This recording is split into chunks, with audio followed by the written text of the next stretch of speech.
My good greetings to you all, dear learned learners.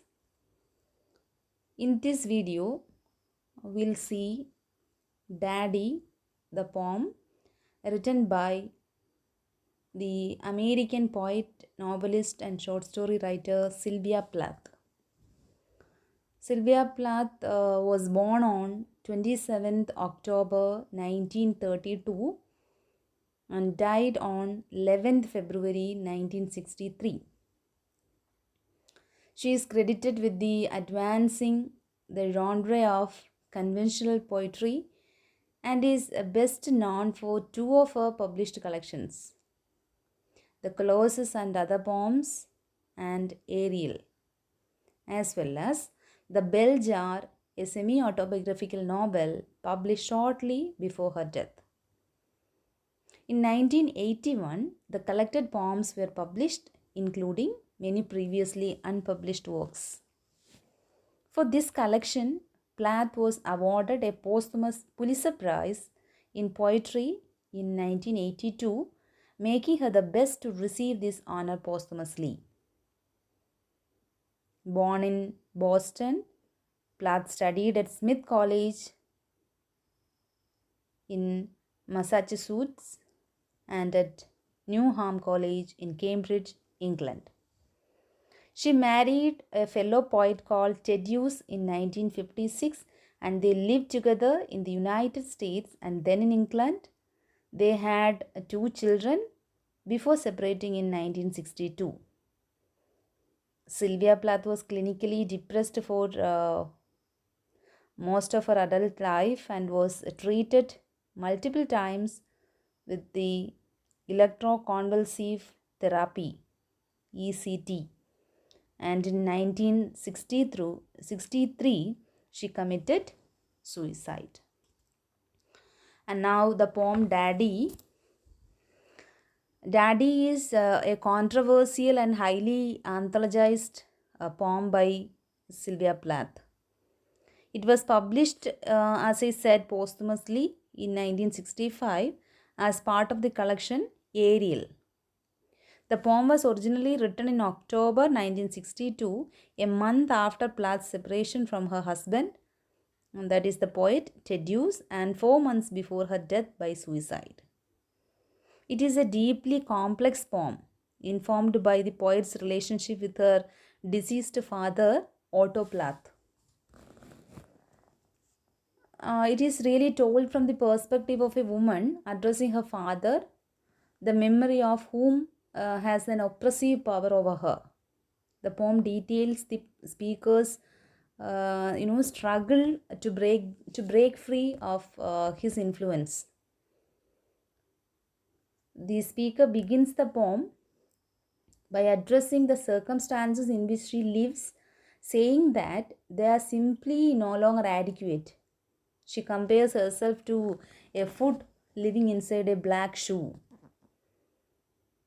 That shows how much she was influenced, moreover controlled by her father. For 30 years, she has lived in this way, deprived and without color, not even having the courage to breathe or sneeze. The speaker then addresses her father, informing him that she has had to kill him, though she then says that he actually died before she had the chance to do so. Fortunately, he died, otherwise, what she meant is she would have killed him.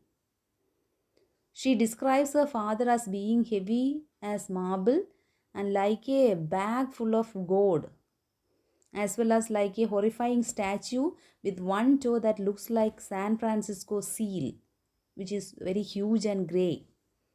Continuing the same image for her father as a statue, the speaker describes his head being located in the bizarre blue-green waters of the Atlantic Ocean near the beautiful coastal town of Nonsuch, Massachusetts. The speaker tells her father that she used to pray for his return from the dead, and then in German says, "Oh, you." The speaker prayed in the German language in a town in Poland that was utterly destroyed by endless wars, a town whose name is so common that the speaker's Polish friend, whom she refers to using a derogatory slur, says there must be at least 12 of them. Because of this, she couldn't tell where her father had been, nor where exactly he came from. She couldn't talk to him.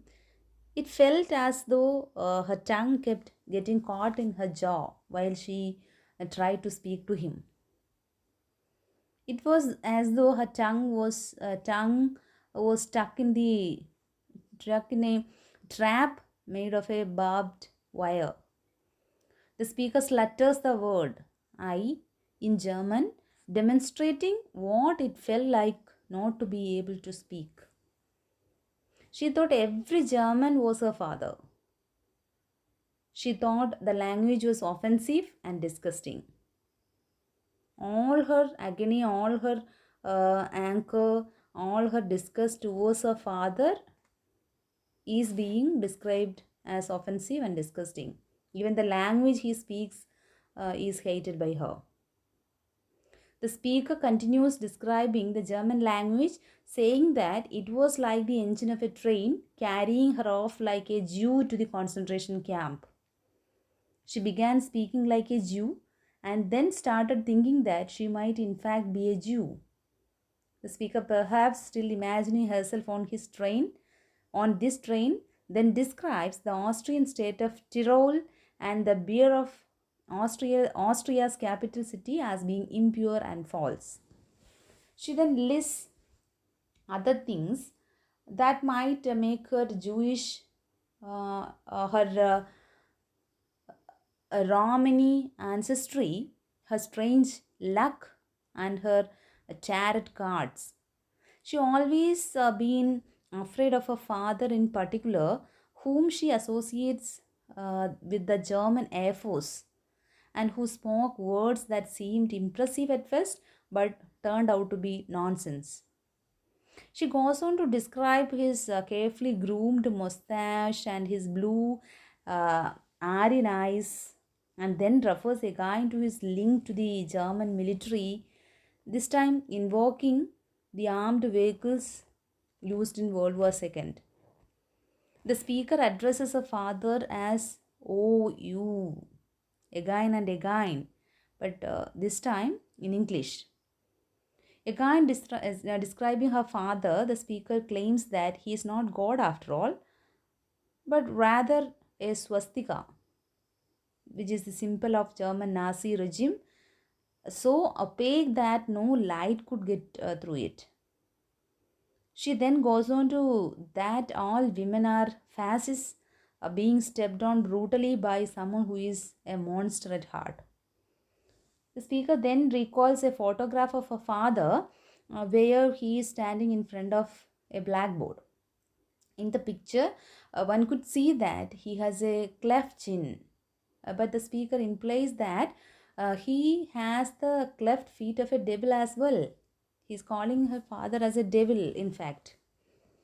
The speaker decides that her father is in fact, a devil. Yeah, as wicked as a wicked man who tore her passionate heart into pieces.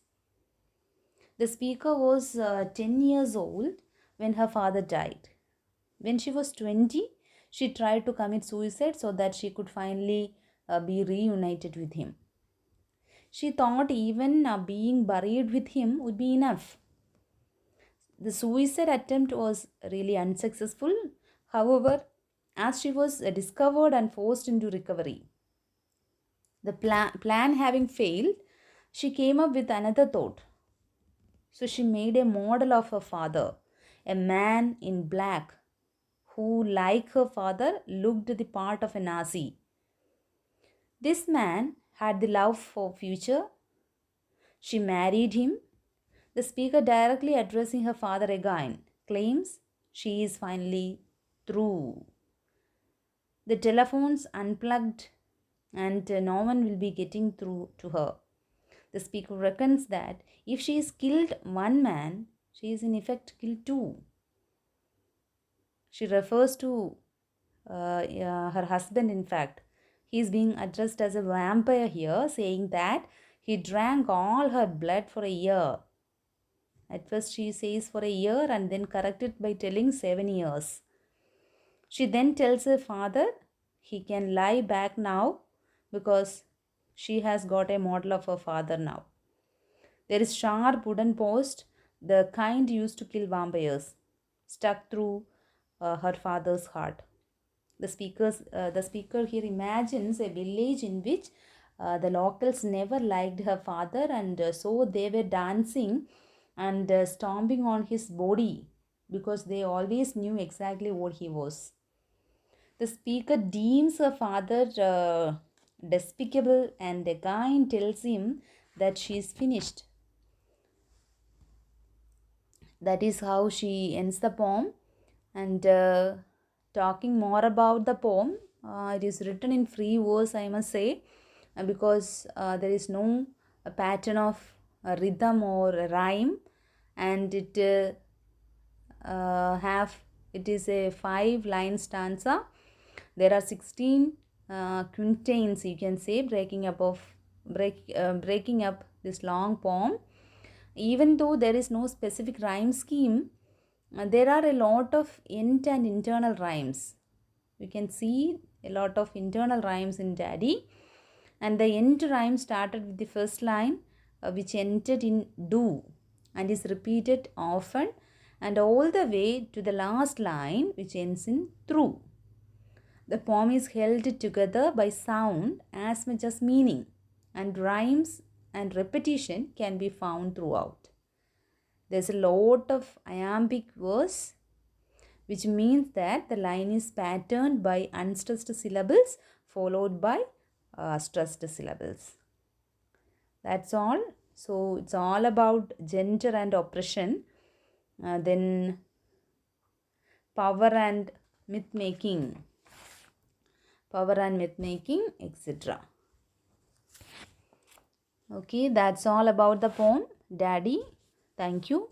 Hope you have understood.